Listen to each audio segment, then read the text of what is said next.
dirigirá un mensaje a la nación. Diputadas y diputados, senadoras, senadores, autoridades locales y federales, invitadas e invitados del extranjero, licenciado Enrique Peña Nieto, le agradezco sus atenciones, pero sobre todo le reconozco el hecho de no haber intervenido como lo hicieron otros presidentes en las pasadas elecciones presidenciales.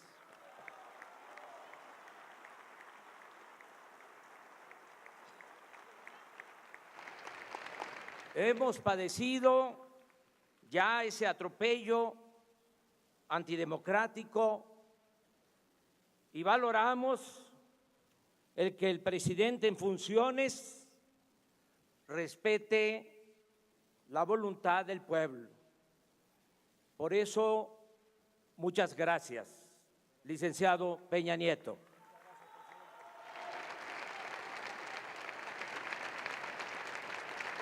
Amigas y amigos, por mandato del pueblo, iniciamos hoy la cuarta transformación política de México.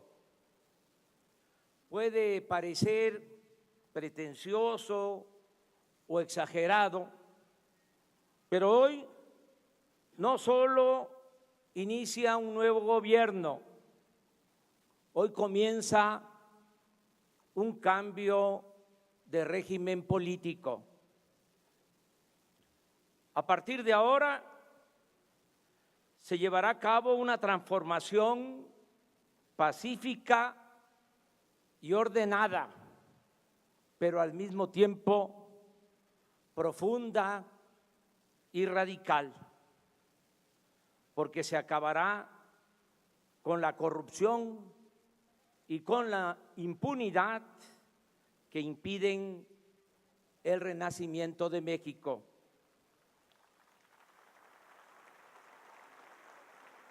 Si definimos en pocas palabras las tres grandes transformaciones de nuestra historia, podríamos resumir que en la independencia se luchó por abolir la esclavitud y alcanzar la soberanía nacional. En la reforma, por el predominio del poder civil y por la restauración de la República. Y en la revolución, nuestro pueblo y sus extraordinarios dirigentes lucharon por la justicia y por la democracia. Ahora nosotros queremos convertir la honestidad y la fraternidad en forma de vida y de gobierno. No se trata de un asunto retórico o propagandístico. Estos postulados se sustentan en la convicción de que la crisis de México se originó no solo por el fracaso del modelo económico neoliberal aplicado en los últimos 36 años, sino también por el predominio en este periodo de la más inmunda corrupción pública y privada. En otras palabras, como lo hemos repetido durante muchos años, nada ha dañado más a México que la deshonestidad de los gobernantes y de la pequeña minoría que ha lucrado con el influyentismo. Esa es la causa principal de la desigualdad económica y social, y también de la inseguridad y de la violencia que padecemos. En cuanto a la ineficiencia del modelo económico neoliberal, baste decir que ni siquiera en términos cuantitativos ha dado buenos resultados. Recuérdese que luego de la etapa violenta de la revolución, desde los años 30 hasta los 70 del siglo pasado, es decir, durante 40 años, la economía de México creció a una tasa promedio anual del 5%. Y durante ese mismo periodo, en 2 sexenios consecutivos, de 1958 a 1970, cuando fue ministro de Hacienda Antonio Ortiz Mena, la economía del país no solo creció al 6% anual, sino que este avance se obtuvo sin inflación y sin incremento de la deuda pública. Por cierto, Ortiz Mena no era economista, sino abogado. Posteriormente, hubo 2 gobiernos, de 1970 a 1982, en que la economía también creció a una tasa del 6% anual, pero con graves desequilibrios macroeconómicos, es decir, con inflación y endeudamiento. En cuanto a la política económica aplicada durante el periodo neoliberal de 1983 a la fecha, ha sido la más ineficiente en la historia moderna de México. En este tiempo, la economía ha crecido en 2% anual, y tanto por ello como por la tremenda concentración del ingreso en pocas manos, se ha empobrecido a la mayoría de la población, hasta llevarla a buscarse la vida en la informalidad, a emigrar masivamente del territorio nacional o a tomar el camino de las conductas antisociales. Lo digo con realismo y sin prejuicios ideológicos. La política económica neoliberal ha sido un desastre, una calamidad para la vida pública del país. Por ejemplo, la reforma energética, que nos dijeron vendría a salvarnos, solo ha significado la caída en la producción de petróleo y el aumento desmedido en los precios de las gasolinas, el diésel, el gas y la electricidad. Cuando se aprobó la reforma energética hace 4 años, se afirmó que se iba a conseguir inversión extranjera a raudales, como nunca. El resultado es que apenas llegaron 760 millones de dólares de capital foráneo, lo que únicamente representa el 1.9% de la incipiente inversión pública realizada por Pemex en el mismo periodo, y apenas el 0.7% de la inversión prometida. En los considerandos de las leyes aprobadas en ese entonces, se aseguraba que en este año íbamos a estar produciendo 3 millones de barriles diarios. Y la realidad es que estamos extrayendo solo 1.763.000 barriles diarios, es decir, 41% menos de lo estimado y con tendencia a la baja. Es tan grave el daño causado al sector energético nacional durante el neoliberalismo que no solo somos el país petrolero que más gasolinas importa en el mundo, sino que ahora ya estamos comprando petróleo crudo para abastecer a las únicas 6 refinerías que apenas sobreviven. Téngase en cuenta que precisamente desde hace 40 años no se construye una nueva refinería en el país. Aquí agrego otros saldos de la política económica neoliberal o neoporfirista. De México es originario el maíz, esa planta bendita, y somos la nación que más importa maíz en el mundo. Antes del neoliberalismo producíamos y éramos autosuficientes en gasolinas, diésel, gas, energía eléctrica. Ahora compramos más de la mitad de lo que consumimos de estos insumos.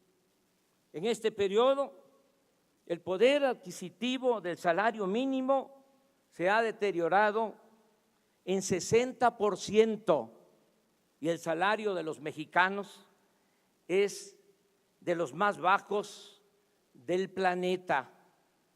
Tenemos el doble de enfermos de diabetes en comparación con países de América Latina. Durante el periodo neoliberal nos convertimos en el segundo país del mundo con mayor migración. Viven y trabajan en Estados Unidos 24 millones de mexicanos. Y por lo que hace a la violencia, estamos en los primeros lugares del mundo. Según la última medición de Transparencia Internacional, ocupamos el lugar 135 en comparación con 176 países evaluados. Ocupamos el lugar 135 en corrupción entre 176 países evaluados. Y pasamos a ese sitio luego de estar en el lugar 59 en el 2000, subir al 70 en el 2006, escalar al 106 en el 2012 y llegar en 2017 a la vergonzosa posición en que nos encontramos. Por eso insisto, el distintivo del neoliberalismo es la corrupción. Suena fuerte, pero privatización ha sido en México sinónimo de corrupción. Desgraciadamente, casi siempre ha existido este mal en nuestro país, pero lo sucedido durante el periodo neoliberal no tiene precedente. En estos tiempos, el sistema en su conjunto ha operado para la corrupción. El poder político y el poder económico se han alimentado y nutrido mutuamente y se ha implantado como modus operandi el robo de los bienes del pueblo y de las riquezas de la nación. En la época de la llamada o del llamado desarrollo estabilizador o compartido, que va de los años 30 a los 70 del siglo pasado, Los gobernantes no se atrevieron a privatizar las tierras ejidales, los bosques, las playas, los ferrocarriles, las telecomunicaciones, las minas, la industria eléctrica, ni mucho menos a enajenar el petróleo. Pero en estas últimas 3 décadas, las máximas autoridades se han dedicado, como en el porfiriato, a concesionar el territorio y a transferir empresas y bienes públicos e incluso funciones del Estado a particulares, nacionales y extranjeros. No se trata, como antes, de actos delictivos individuales o de una red de complicidades para hacer negocios al amparo del gobierno. En el periodo neoliberal, la corrupción se convirtió en la principal función del poder político. Por eso, si me piden que exprese en una frase el plan del nuevo gobierno, respondo: acabar con la corrupción y con la impunidad.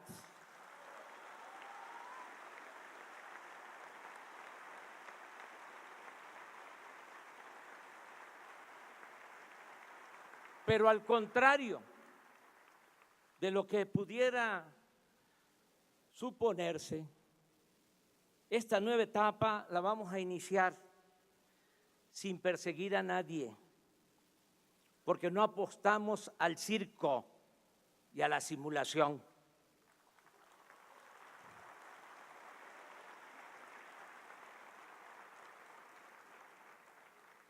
Queremos regenerar de verdad la vida pública de México. Además, siendo honestos como lo somos, si abrimos expedientes, dejaríamos de limitarnos a buscar archivos expiatorios, como se ha hecho siempre, y tendríamos que empezar por los de mero arriba, tanto del sector público como del sector privado. No habría juzgados ni cárceles suficientes. Y lo más delicado, lo más serio, meteríamos al país en una dinámica de fractura, conflicto y confrontación.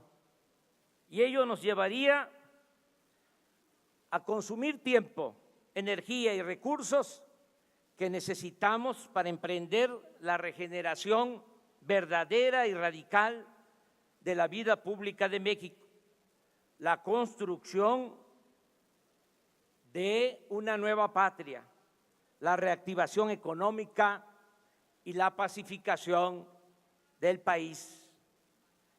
Estamos ante un asunto político de Estado y como tal debemos enfrentarlo. Mi postura al respecto la definí con toda claridad desde la campaña. Dije que no es mi fuerte la venganza y que si bien no olvido, sí soy partidario del perdón y la indulgencia.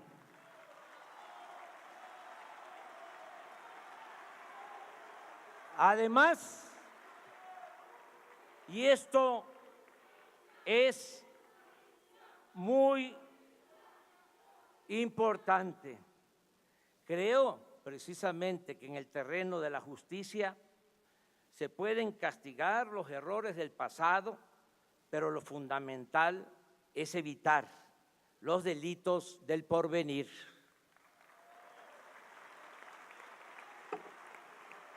En consecuencia, propongo al pueblo de México que pongamos un punto final a esta horrible historia y mejor empecemos de nuevo. En otras palabras, que no haya persecución a los funcionarios del pasado y que las autoridades encargadas desahoguen en absoluta libertad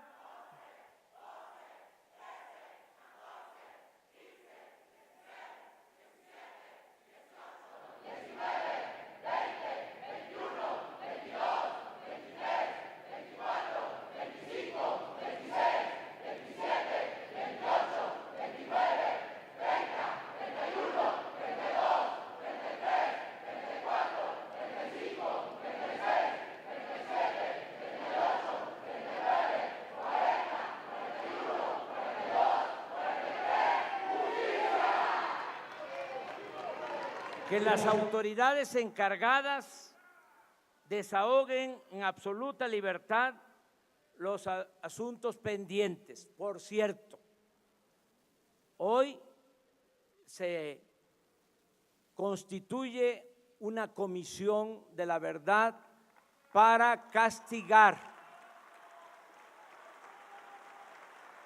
los abusos de autoridad, para atender el caso de los jóvenes desaparecidos de Ayotzinapa.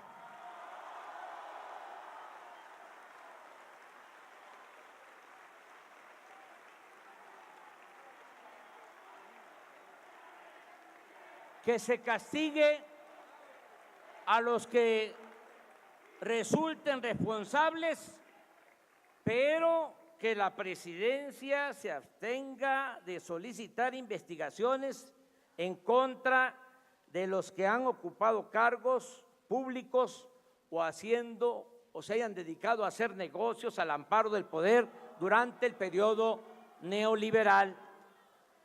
Desde mi punto de vista, en las actuales circunstancias, es más severa y eficaz la condena al régimen neoliberal, dejar en claro su manifiesto fracaso y su evidente corrupción y hacer todo lo que podamos para abolir el régimen neoliberal, que someter a procesos judiciales o a juicios sumarios a sus personeros, quienes a fin de cuentas no dejan de ser menores ante la esperanza de todo un pueblo y la fortaleza de una nación como la nuestra. Pero de cualquier manera, como en todos los asuntos de trascendencia para la vida pública del país, yo defenderé con libertad y argumentos mi postura del punto final y de pensar y trabajar hacia el porvenir. Pero la ciudadanía tendrá la última palabra, porque todos estos asuntos se van a consultar a los ciudadanos.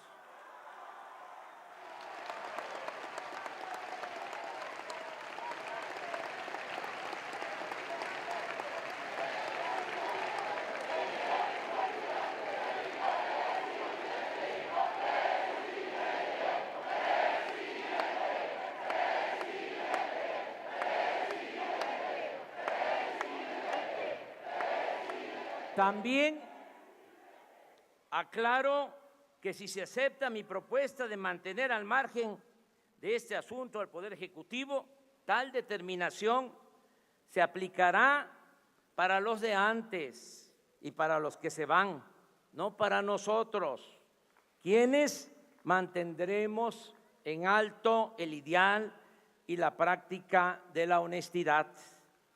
Empiezo por informar que hemos promovido una ley para convertir la corrupción en delito grave, que aunque parezca increíble, no lo era.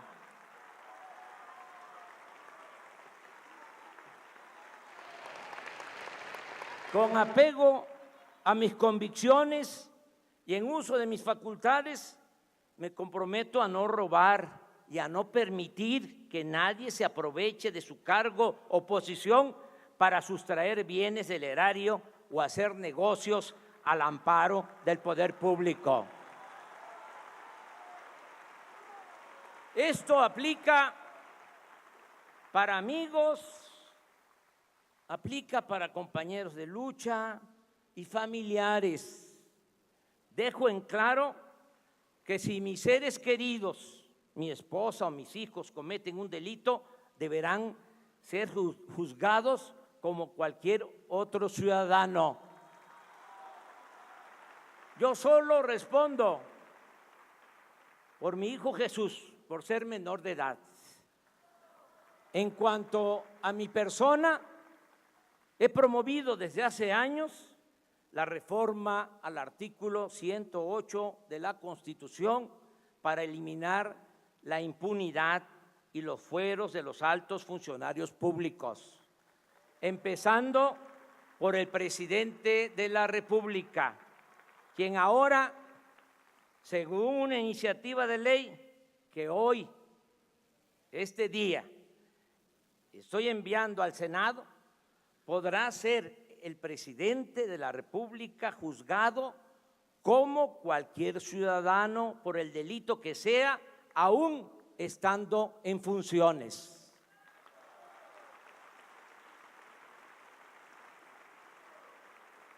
Un buen juez por la casa empieza. Pondremos orden en la cúpula del poder porque la corrupción se promueve y se practica fundamentalmente desde lo alto hacia los niveles inferiores. Es decir, vamos a limpiar al gobierno de corrupción de arriba para abajo, como se limpian las escaleras. El otro distintivo del nuevo gobierno será la separación del poder económico del poder político. El gobierno ya no será un simple facilitador para el saqueo, como ha venido sucediendo. Ya el gobierno no va a ser un comité al servicio de una minoría rapaz.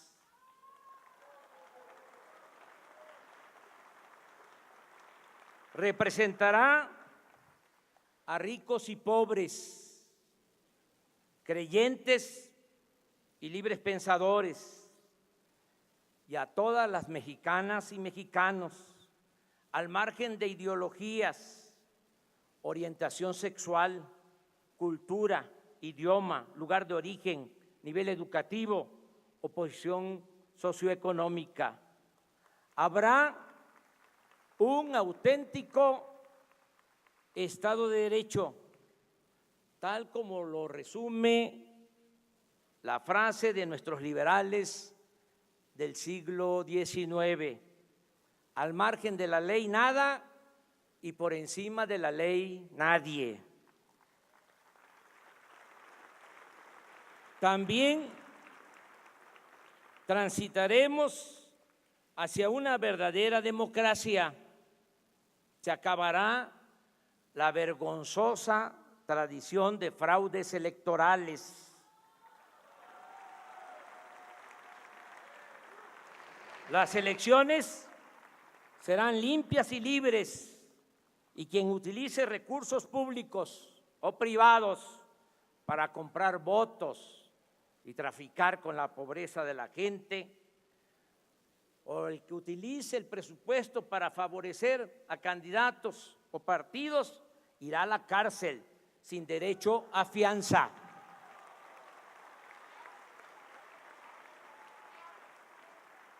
El combate a la corrupción y la austeridad nos permitirá liberar suficientes fondos, más de lo que imaginamos, mucho más, para impulsar el desarrollo de México.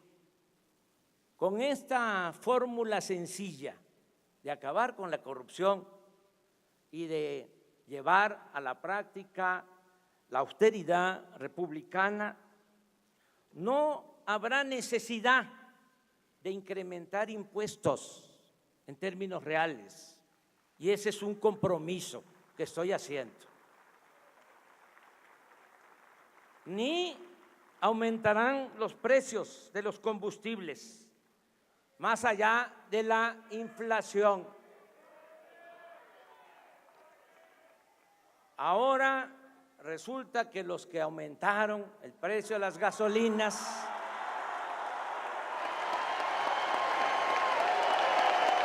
están pidiendo que baje. Hago el compromiso responsable que pronto, muy pronto, cuando terminemos la refinería que vamos a construir en México y se rehabiliten 6 refinerías, va a bajar el precio de la gasolina y de todos los combustibles.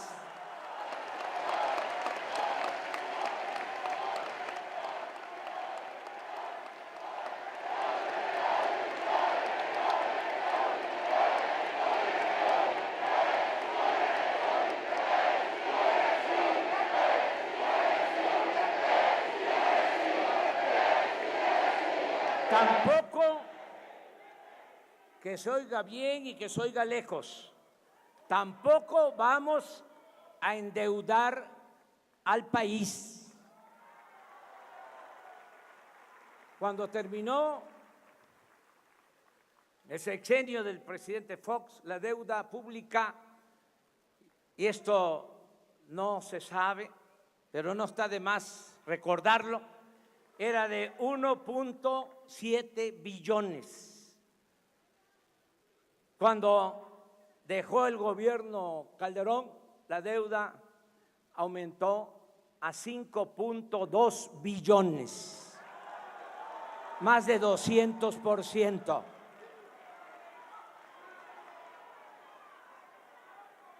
Y en esos 2 sexenios fue cuando se recibió más dinero por la venta de petróleo al extranjero.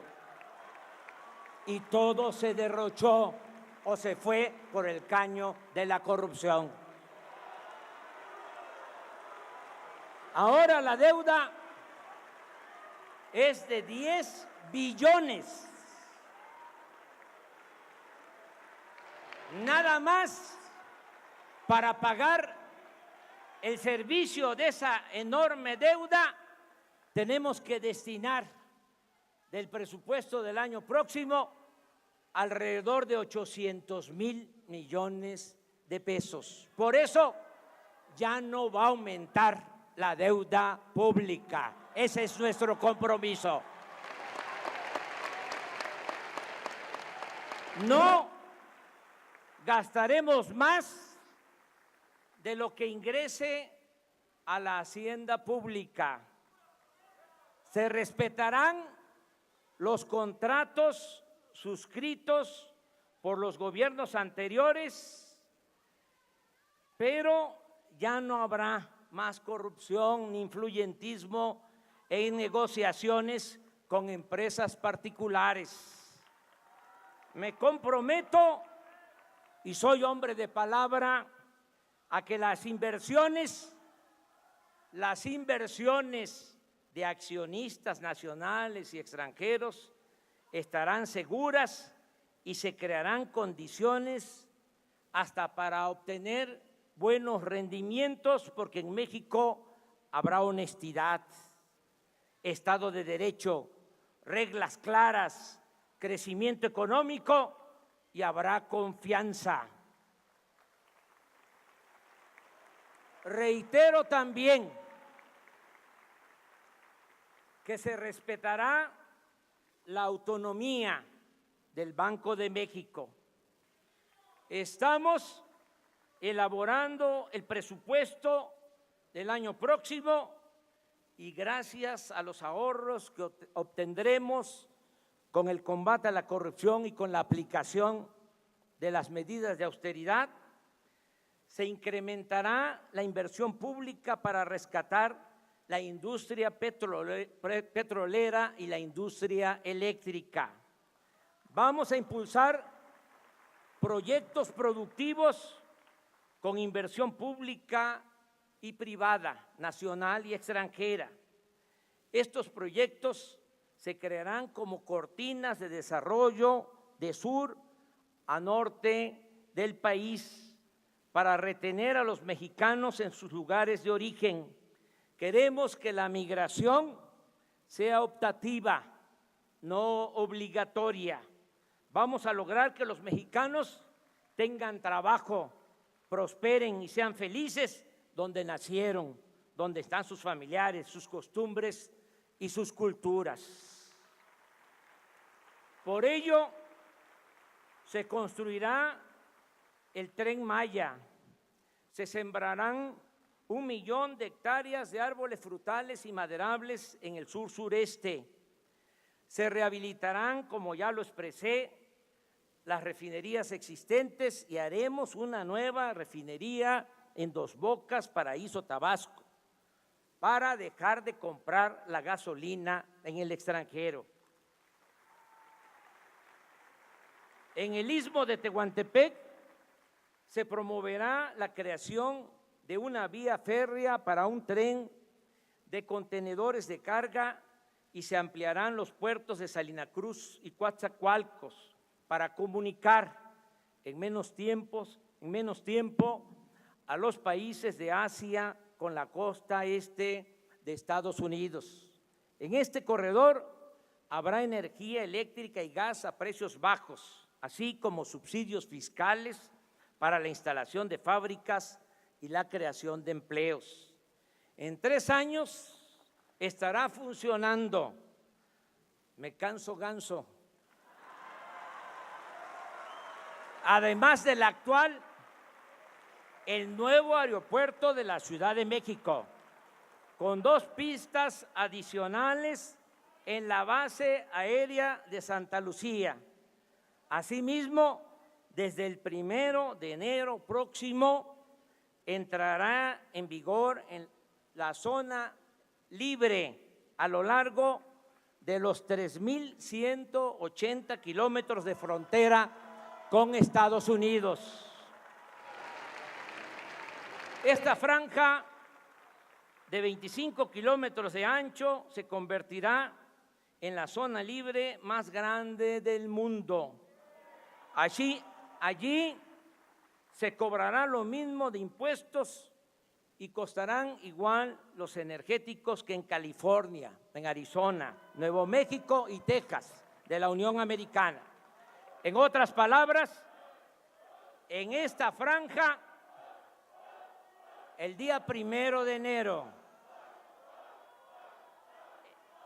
en otras palabras, en esta franja se reducirá el IVA del 16 al 8%. El impuesto sobre la renta bajará al 20%. La gasolina, el gas y la electricidad costarán menos que en el resto del país y se aumentará al doble el salario mínimo. Esta será la última cortina de desarrollo para retener con trabajo y bienestar a nuestros compatriotas en el territorio nacional. En cuanto al bienestar de nuestro pueblo, el plan es combatir la pobreza y la marginación como nunca se ha hecho en la historia. Hoy presento formalmente a este Congreso reformas constitucionales, proyectos de reforma a la Constitución para establecer el estado de bienestar y garantizar el derecho del pueblo a la salud, la educación y a la seguridad social. Haremos a un lado la hipocresía neoliberal. El Estado se ocupará de disminuir las desigualdades sociales, No se seguirá desplazando a la justicia social de la agenda del gobierno. No se condenará a quienes nacen pobres a morir pobres. Todos los seres humanos tienen derecho a vivir y ser felices. Es inhumano utilizar al gobierno para defender intereses particulares y desvanecerlo cuando se trata de proteger el beneficio de las mayorías. No es lícito, no es jugar limpio defender la facultad del Estado para rescatar instituciones financieras en quiebra y considerarlo una carga cuando se busca promover el bienestar de los más necesitados. Es pertinente, pues, exponer con toda claridad que vamos a atender y a respetar a todos, que vamos a gobernar para todos, pero que le vamos a dar preferencia a los vulnerables y a los desposeídos. Por el bien de todos, primero los pobres. Nuestra consigna de siempre es, a partir de hoy, principio de gobierno. Enumero algunas acciones. Se cancelará la mal llamada reforma educativa.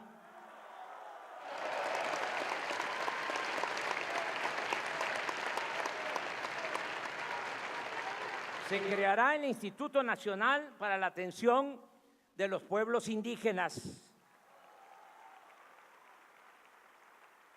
Iniciará de inmediato el programa de atención médica y medicamentos gratuitos en las zonas marginadas del país y se volverá universal en todo el país este programa de atención médica y medicamentos gratuitos a la mitad del sexenio. Es mi compromiso.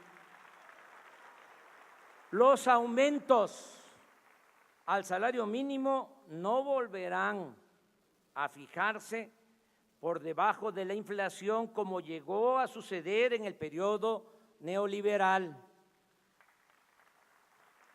2.300.000 jóvenes serán contratados para trabajar como aprendices en talleres, empresas, comercios y diversas labores productivas o sociales, y se les pagará un salario mientras se van capacitando de 3.600 pesos mensuales. Ya no va a haber ninis, no se va a dar la espalda a los jóvenes ni se les va a ofender llamándoles de esa manera, porque no es culpa de ellos que no tengan oportunidad de trabajo y de estudio.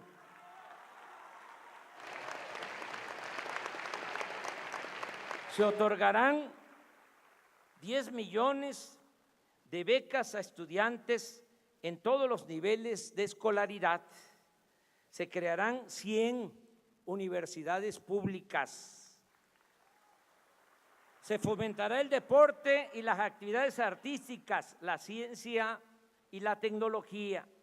La pensión a los adultos mayores, que fue una creación de nuestro movimiento, el programa de la pensión a los adultos mayores aumentará esa pensión al doble y tendrá carácter universal. Es decir, también van a recibir este apoyo los jubilados, pensionados del ISSSTE y del Seguro. 1 millón de personas con discapacidad o con capacidades diferentes tendrán una pensión igual que la de los adultos mayores. Se atenderá de inmediato a los damnificados por los sismos. Se otorgarán créditos a la palabra a agricultores, ganaderos, pescadores, a dueños de talleres, a los artesanos, a pequeños comerciantes, a empresarios. Se ayudará a productores del campo con subsidios y precios de garantía, y se venderá a precio justo una canasta de alimentos básicos para combatir la desnutrición y el hambre. Es importante precisar que los destinatarios de estos programas recibirán lo que les corresponde de manera directa, personalizada, sin intermediarios, con el propósito de que no haya manipulación de los apoyos con fines electorales y que lleguen a sus beneficiarios completos estos apoyos, sin moches ni comisiones indebidas. También vamos a evitar afectaciones al medio ambiente. Aprovecho para reiterar que no se permitirá el fracking ni transgénicos.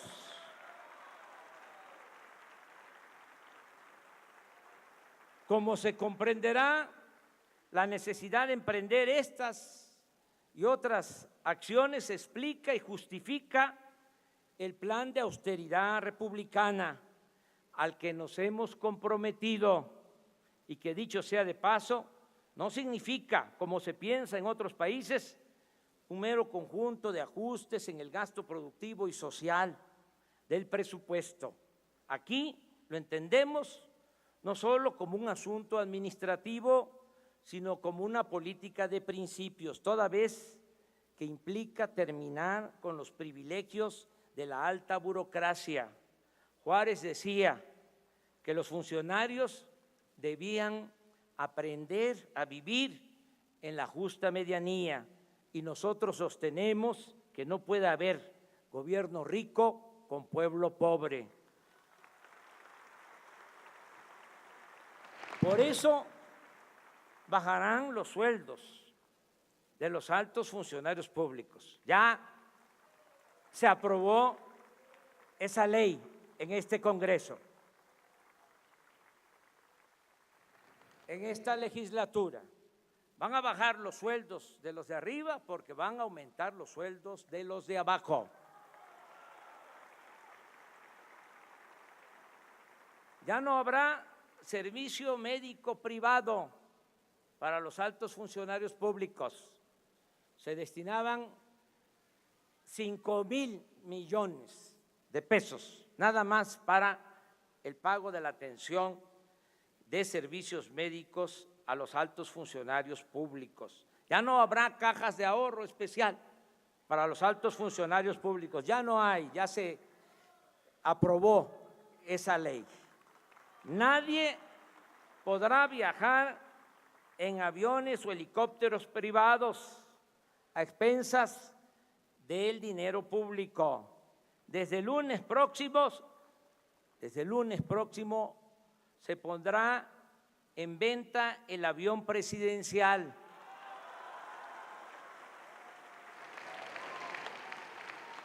Y toda la flotilla de aviones y helicópteros para uso de altos funcionarios. El presidente de la República ganará el 40% de lo que recibía el presidente saliente. No habrá compras de vehículos para funcionarios. Se reducirá en 50% el gasto de publicidad del gobierno. Se van a disminuir las unidades administrativas en el país y no habrá oficinas del gobierno en el extranjero, salvo, por supuesto, las embajadas y los consulados. Los 8,000 elementos del Estado Mayor que se destinaban a cuidar al presidente y los 3,200 agentes de gobernación hasta ayer dedicados al espionaje pasarán a formar parte de la Guardia Nacional.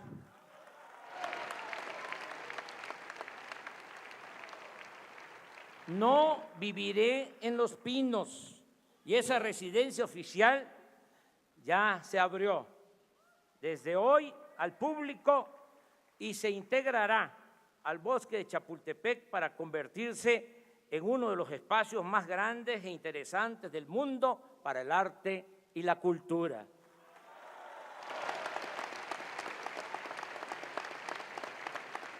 Otro cambio importante será el de la creación de la Guardia Nacional si lo autoriza el pueblo y el Poder Legislativo para enfrentar el grave problema de la inseguridad y de la violencia que padecemos. Esto significa replantear el papel de las Fuerzas Armadas ante la inoperancia de las corporaciones policiales. Es indispensable aceptar que la Policía Federal, creada hace 20 años para suplir la labor de las Fuerzas Armadas en el combate a la delincuencia, es en la actualidad un agrupamiento de apenas 20,000 efectivos que carecen de disciplina, capacitación y profesionalismo. En cuanto a los agentes ministeriales y los cuerpos policiales estatales y municipales, se debe reconocer, sin generalizar, que muchos están movidos por la corrupción y no por el deber del servicio público, y que su descomposición los pone bajo el dominio de la delincuencia. El ciudadano mexicano en la actualidad está en estado de indefensión.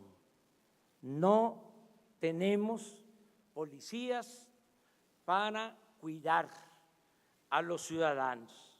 Siempre he pensado que ante el problema de la inseguridad, lo pertinente es atender las causas que originan la violencia, y así lo haremos, pero ante la ineficiencia de las corporaciones policiales y el grave aumento de homicidios, robos, secuestros, feminicidios y otros crímenes, estoy solicitando al Congreso con carácter urgente la aprobación de una reforma constitucional que nos permita crear, con la integración de la Policía Militar, la Policía Naval y la Policía Federal, una Guardia Nacional para realizar funciones de seguridad pública con pleno respeto a los derechos humanos.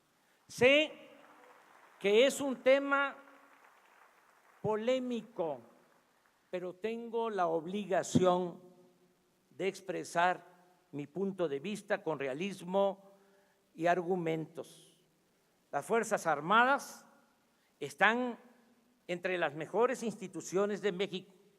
El Ejército Mexicano se constituyó en 1913 para enfrentar al gobierno usurpador de Victoriano Huerta. Se trata de un ejército revolucionario, surgido del pueblo y que desde entonces ha experimentado pocos quiebres en su unidad y disciplina. La última rebelión militar fue la del general Saturnino Cedillo en 1938-1939, y nunca el ejército mexicano ha dado un golpe de Estado a una autoridad civil.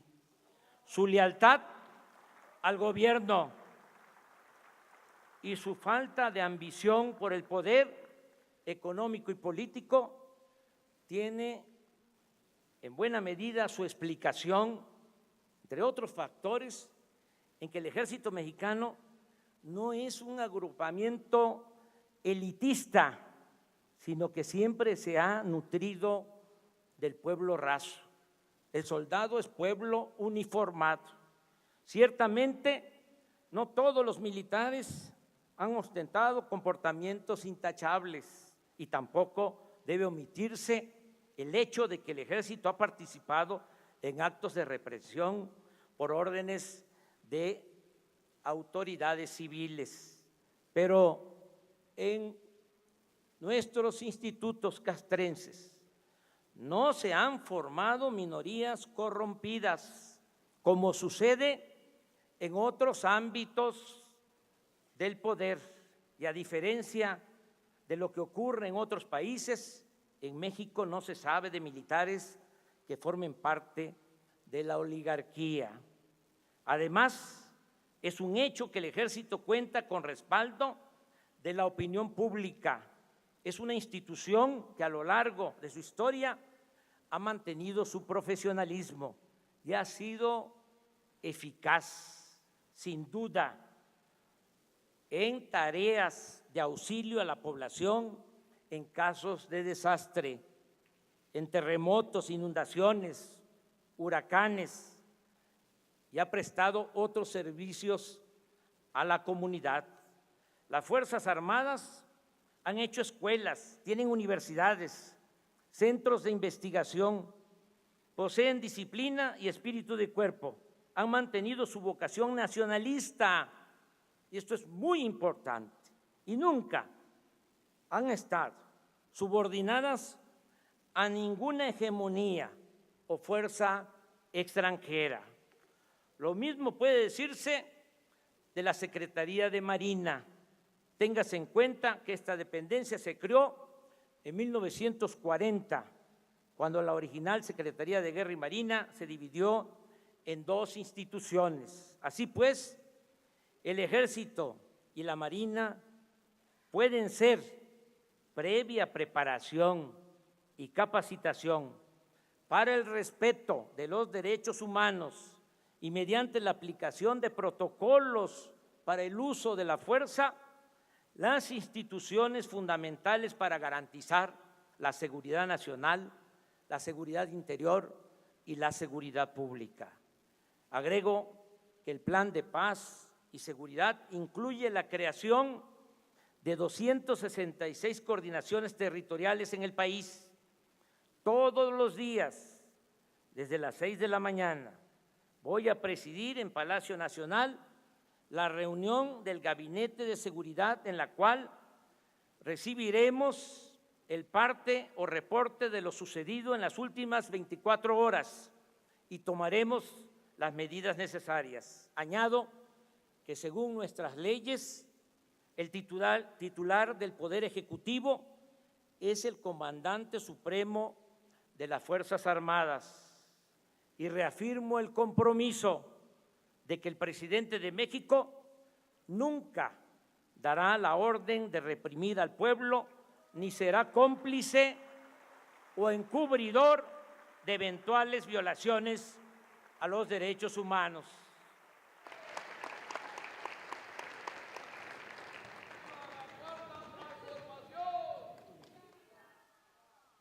En materia de política exterior, nos apegaremos a los principios constitucionales de no intervención, autodeterminación de los pueblos, solución pacífica de las controversias y cooperación para el desarrollo. Mantendremos buenas relaciones con todos los pueblos y gobiernos del mundo. Por eso agradezco la presencia del señor Michael Pence, vicepresidente de los Estados Unidos, y de su señora esposa, Karen Pence. Y quiero destacar que desde el día 1 de julio, desde el día de mi elección, he recibido un trato respetuoso del presidente Donald Trump, a quien agradezco que en plan de amistad haya enviado a esta ceremonia a su hija Ivanka. La misma atención he recibido del primer ministro de Canadá, Justin Trudeau. Con ellos, con los dos mandatarios, con el presidente de Estados Unidos y con el primer ministro de Canadá, estoy hablando para ir más allá del Tratado de Libre Comercio de América del Norte y lograr un acuerdo de inversión entre empresas y gobiernos de las tres naciones para impulsar el desarrollo de los países centroamericanos y también del nuestro, y enfrentar de esta forma y no con medidas coercitivas el fenómeno migratorio.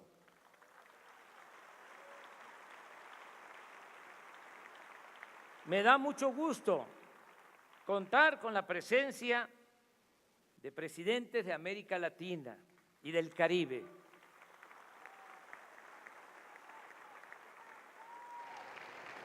México no dejará de pensar en Simón Bolívar y en José Martí,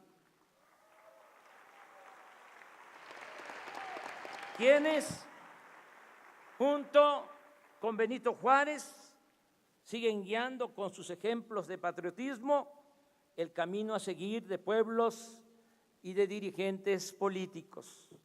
Gracias por estar aquí, Jimmy Morales Cabrera, presidente de la República Vecina de Guatemala.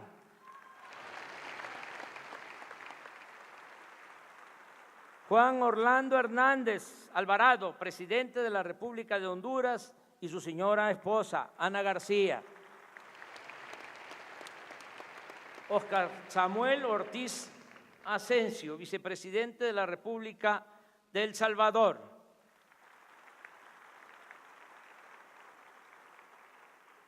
Colville Young, gobernador general también de nuestra vecina República de Belice.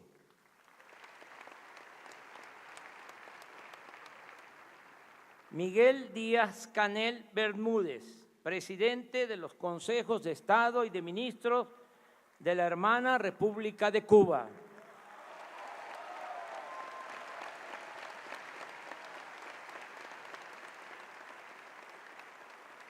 Danilo Medina Sánchez, presidente de la República Dominicana.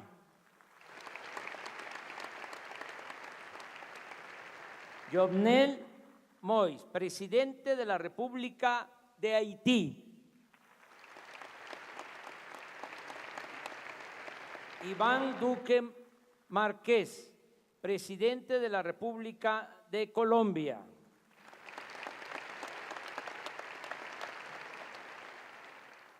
Nicolás Maduro Moros, presidente de la República Bolivariana de Venezuela.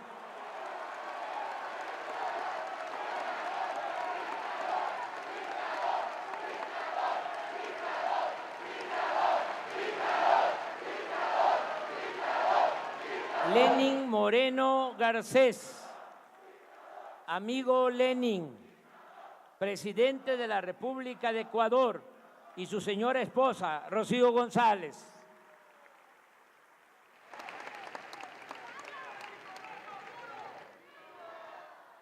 Amigo Evo Morales, presidente del Estado Plurinacional de Bolivia.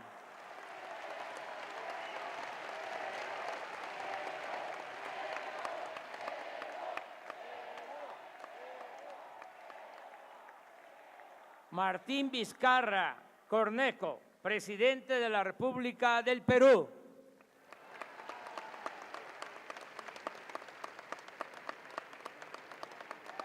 Agradezco la presencia de Julie Payet, gobernadora general de Canadá.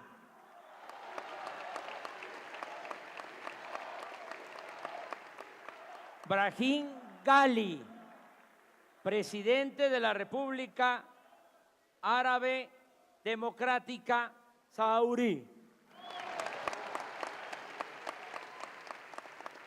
De Kim Jong-nam, presidente de la República de la Asamblea Popular Suprema de la República Popular Democrática de Corea.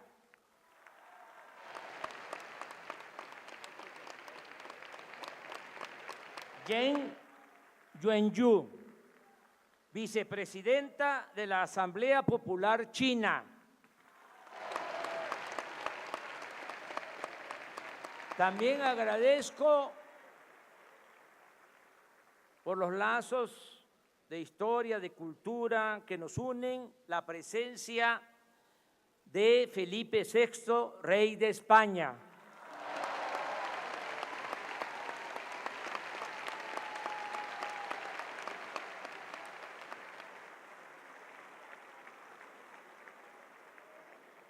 Del primer ministro Antonio Costa, de la República Portuguesa.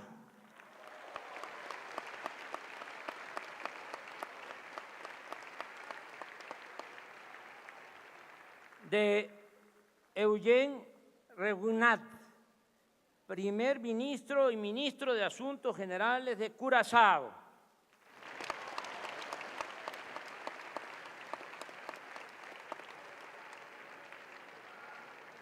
Ana Birchal, viceprimera ministra de Rumanía.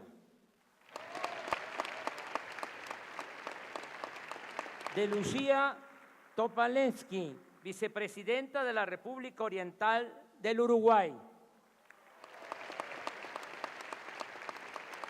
De Gabriela Michetti, vicepresidenta de la República de Argentina.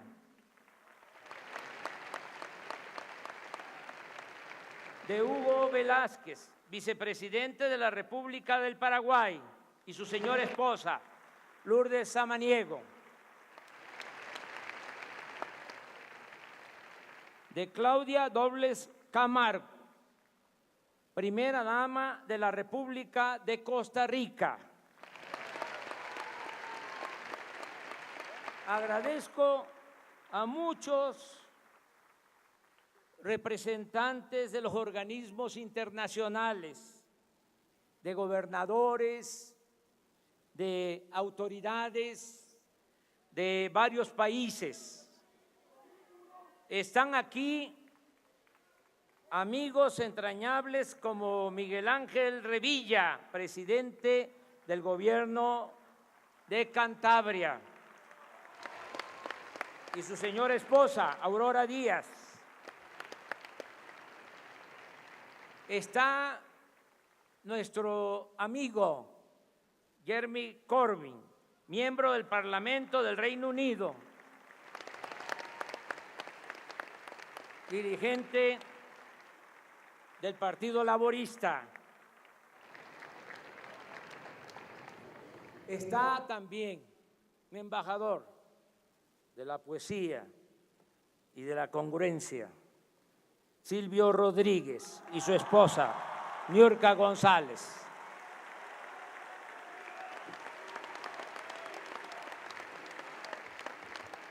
Amigas y amigos, llegué a la presidencia de la República después de muchos años de lucha personal y colectiva.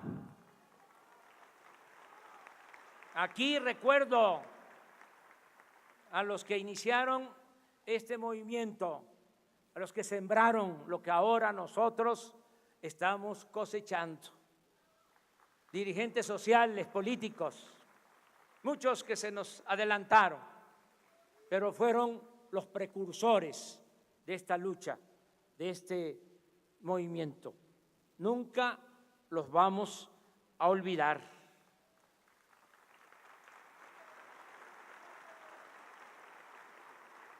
Llegamos después de muchos años y en mi caso, como en la mayoría de los que forman parte de este gran movimiento, sin dejar la dignidad en el camino, manteniendo en alto nuestros ideales, nuestros principios. En mi caso, particularmente, también en el de muchos otros, mujeres y hombres, mi honestidad, que es lo que estimo más importante en mi vida. Estoy preparado para no fallarle a mi pueblo. Ahora que venía para acá,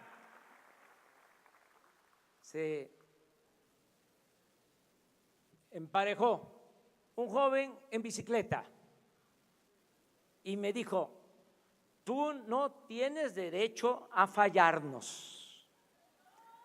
Y ese es el compromiso que tengo con el pueblo. No tengo derecho a fallar.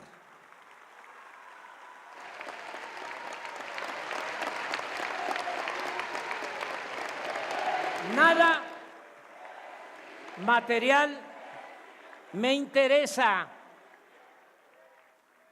ni me importa la parafernalia del poder. Siempre he pensado que el poder debe ejercerse con sabiduría y humildad y que solo adquiere sentido y se convierte en virtud cuando se pone al servicio de los demás. Estoy consciente de la gran expectativa que existe entre los mexicanos y el desafío que significa enfrentar los grandes y graves problemas nacionales. Pero estoy optimista y creo que vamos a salir bien. Vamos a enfrentar bien los grandes y graves problemas nacionales, porque creo en el pueblo y en su cultura, la cultura del pueblo, de nuestro pueblo, las culturas de México, que siempre han sido nuestras salvadoras. Con nuestras culturas hemos enfrentado epidemias, terremotos, inundaciones, hambrunas, invasiones, guerras civiles, crisis económicas, epidemias, malos gobiernos y otras calamidades. Y siempre hemos resurgido con dignidad y con orgullo. La herencia de civilizaciones nos ha forjado como un pueblo tenaz y combativo, luchón, emprendedor, honesto, con una excepcional idiosincrasia de fraternidad, de amor al prójimo, de verdadera solidaridad. Nuestro pueblo no es flojo, no es perezoso, no es indolente, por el contrario, es de las sociedades más trabajadoras del mundo. Y ahí está el ejemplo de nuestros paisanos migrantes que por necesidad han ido a ganarse la vida a Estados Unidos y ahora están enviando a sus familiares 30,000 millones de dólares anuales. Esas remesas son la principal fuente de ingresos de nuestro país y el dinero de mayor beneficio social que recibimos del extranjero. México no es el cuerno de la abundancia que su silueta en el mapa pareciera evocar, pero aún así tenemos muchos recursos naturales: agua, petróleo, gas, yacimientos minerales, vientos, sol, playas. Contamos con bosques y selvas, con buenas tierras para la producción agropecuaria y forestal, y somos de los países con mayor biodiversidad en el mundo. Por eso estoy optimista. Creo que ya estamos logrando, se está iniciando y ya vamos en el camino de lograr el renacimiento de México, que nos vamos a convertir en una potencia económica y sobre todo en un país modelo que habrá de demostrar al mundo que acabar con la corrupción es posible, y así lo haremos, porque de esa manera construiremos una sociedad más justa, democrática, fraterna y siempre alegre. Son 3 cosas las que necesitamos para enfrentar la crisis de México, y 2 de ellas están aseguradas de antemano. Lo reitero: un pueblo trabajador y suficientes riquezas naturales. Pronto, muy pronto, tendremos lo tercero: un buen gobierno. Y en ese compromiso empeño mi honor y mi palabra. Gobernaré con entrega total a la causa pública. Dedicaré todo mi tiempo, mi imaginación, mi esfuerzo a recoger los sentimientos y a cumplir con las demandas de la gente. Actuaré sin odios, no le haré mal a nadie, respetaré las libertades, apostaré siempre a la reconciliación y buscaré que entre todos y por el camino de la concordia logremos la cuarta transformación de la vida pública de México. Por último, así como soy juarista y cardenista, también soy maderista y partidario del sufragio efectivo y de la no reelección. Trabajaré 16 horas diarias para dejar en 6 años muy avanzada la obra de transformación. Haré cuanto pueda para obstaculizar las regresiones en las que conservadores y corruptos estarán empeñados.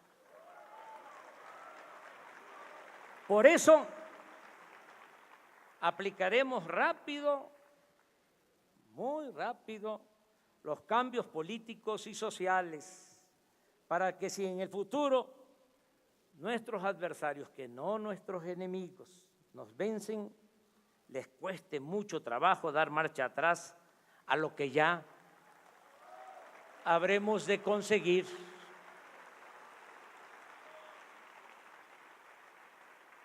Como dirían los liberales del siglo XIX, los liberales mexicanos, que no sea fácil retrogradar. Pero también dejo en claro que bajo ninguna circunstancia habré de reelegirme. Por el contrario, me someteré a la revocación del mandato, porque deseo que el pueblo siempre tenga las riendas del poder en sus manos. En 2 años y medio habrá una consulta y se les preguntará a los ciudadanos si quieren que el presidente de la República se mantenga en el cargo o que pida licencia, porque el pueblo pone y el pueblo quita. Y es el único soberano al que debo sumisión y obediencia. Acepto el reto y les invito a participar para celebrar juntas y juntos el esplendor y la grandeza futura de nuestro querido México. Gracias de todo corazón. ¡Que viva México! ¡Viva México! ¡Viva México! ¡Viva!